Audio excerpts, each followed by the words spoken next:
1977 সাল 28 সেপ্টেম্বর সকাল 9টা মুম্বাই এয়ারপোর্ট থেকে একটি বিমান হাইজ্যাক করা হলো।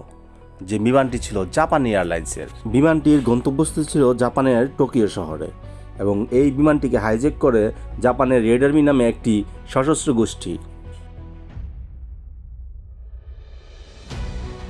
ঘটনাক্রমে এই বিমান ছিনতাইয়ের সাথে জড়িত হয়ে যায় বাংলাদেশের নাম, কারণ ছিনতাইকারীরা এই বিমানবন্দরটি নিয়ে তৎকালীন সময়ে বাংলাদেশের তেজগাঁও আন্তর্জাতিক বিমানবন্দরে এসে ল্যান্ড করে।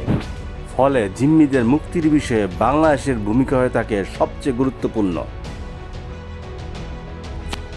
ওই সময়ে বাংলাদেশের ক্ষমতায় ছিল জিয়াউর রহমান এবং জিয়াউর রহমান প্রশাসনকে এই গুরুদায়িত্ব পালন করতে হয়। তারই পরিপ্রেক্ষিতে ওই সময়কার বাংলাদেশ বিমান বাহিনীর প্রধান এজি মাহমুদ এই দায়িত্ব নেয়।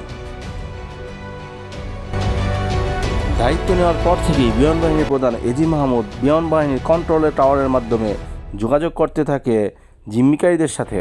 জিম্মিকারীরা প্রাথমিকভাবে জানিয়ে দেয় মুক্তিপণ হিসাবে 60 লক্ষ মার্কিন ডলার লাগবে। এছাড়াও জাপানে তাদের সহযোদ্ধা 6 জনকে মুক্তি দিতে হবে। এদিকে বাংলাদেশ কর্তৃপক্ষ জাপানি কর্তৃপক্ষের বিষয়টিকে জানিয়ে দেওয়া হয়। আর ওইদিকে জাপানেও চলছিল তখন তোলপাড়। জাপানের উপপ্রধানমন্ত্রী হাজিমে ইসে তার বইয়ে লিখেছেন সেই শ্বাসরুদ্ধকর ঘটনাগুলো। তখন জাপান সরকারের সাথে তাদের উচ্চ পর্যায়ের বৈঠক হয় এবং জাপানি প্রধানমন্ত্রী এটা মেনে নেন যে করেই হোক যাত্রীদেরকে মুক্তি করতে হবে। এদিকে বাংলাদেশের বিমান বাহিনীর প্রধান এজি মাহমুদের সাথে ছিনতাইকারীদের মোটামুটি আলাপ আলোচনা চলতে থাকে এবং উভয় পক্ষ এক ধরনের আস্থার সম্পর্কে এসে যায় যে করেই হোক বন্দীদেরকে মুক্তি দেওয়া হবে, কিন্তু তার আগে প্রয়োজন 60 লক্ষ মার্কিন ডলার এবং 6 জন তাদের বন্দি সহযোদ্ধাকে। ওইদিকে জাপান কর্তৃপক্ষ 6 জন বন্দিকে দিয়ে বাংলাদেশে তাদের একটি প্রতিনিধি দল পাঠিয়ে দেয় এবং সাথে 60 লক্ষ মার্কিন ডলার নিয়ে আসে। 29 সেপ্টেম্বর 1977 সালে জাপানি প্রতিনিধি দলটি বাংলাদেশে এসে নেমেই তারা সরাসরি কন্ট্রোল রুমে চলে যায় এবং সেখান থেকে আবারও ছিনতাইকারীদের সাথে আলাপ আলোচনা চলতে থাকে। কিন্তু ছিনতাইকারীদের সাথে শুধুমাত্র আলোচনা করে বাংলাদেশের প্রতিনিধি, কারণ ছিনতাইকারীরা কোনো জাপানি প্রতিনিধিদের সাথে ওই সময় আলাপ করতে আগ্রহী ছিল না।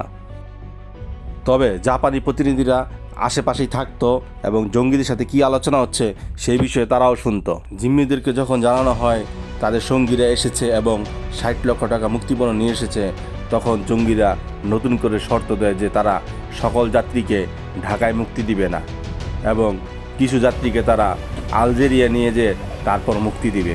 কিন্তু জাপানি কর্তৃপক্ষ জিম্মিকারীদের এই শর্তকে প্রত্যাখ্যান করে।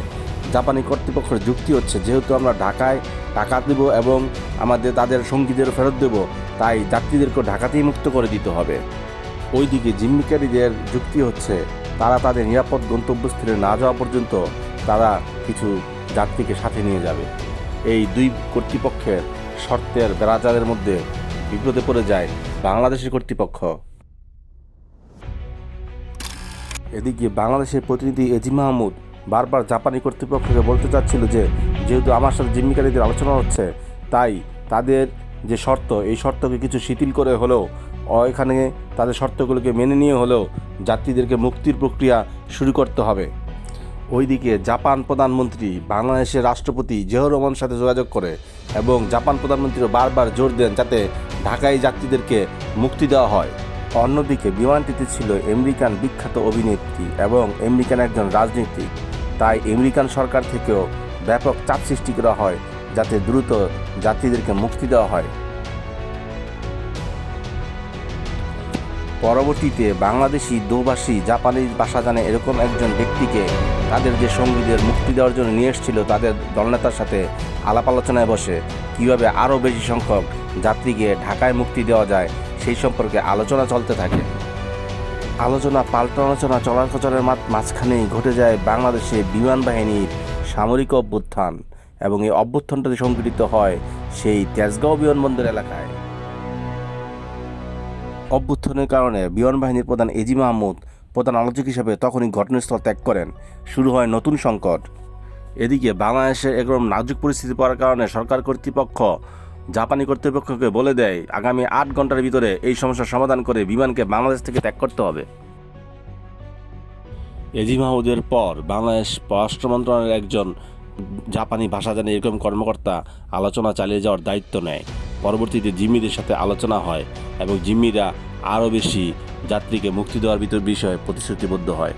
পরবর্তীতে জিম্মিকারীরা আলোচনার মাধ্যমে জানায় যে তারা 100 অধিক যাত্রীকে ঢাকায় মুক্তি দিবে এবং জাপানি কর্তৃপক্ষও জিম্মিকারীদের এই অগ্রগতিকে মেনে নেয় এবং ঢাকায় 100 অধিক যাত্রীকে মুক্তি দেওয়া হয়।